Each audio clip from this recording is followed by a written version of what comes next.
What I wanted to talk to you today about was two cases that were reported early this year. The first is the case of Lavelle and Lavelle, and that was reported on the 10th of January 2011. You'll find it in the family court reports at FAM CA 126.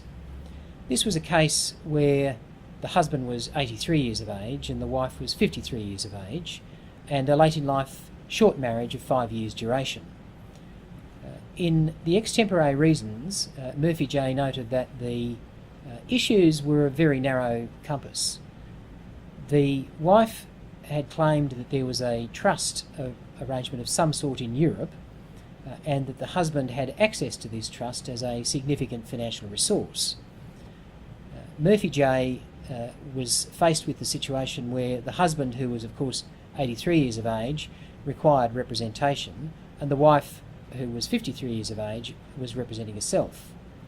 Now, in an application for what was termed a Hogan order, or you'll find in other jurisdictions or other registries, it's called a Barrow order, an application was made by the husband for release of funds by way of partial property settlement to assist in the conduct of the litigation.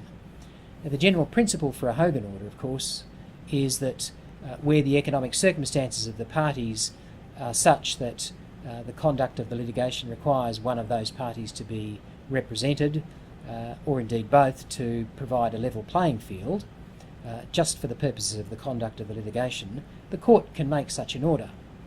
In this particular instance, the order was satisfied out of a self-managed superannuation fund. The husband, of course, being 83, was able to withdraw his superannuation without contravening superannuation and tax law. He had $240,000 in the self-managed superannuation fund, and so Murphy J had no difficulty in making an order for $50,000, $30,000 of which was for fees already incurred and $20,000 to cover a one-day hearing. What you need to be careful about is that there was no discussion in this case about whether superannuation law could be contravened if such an order were made and the member was under preservation age. It is, of course, a requirement of superannuation law that money cannot be withdrawn from superannuation prior to preservation age without contravening superannuation and tax law.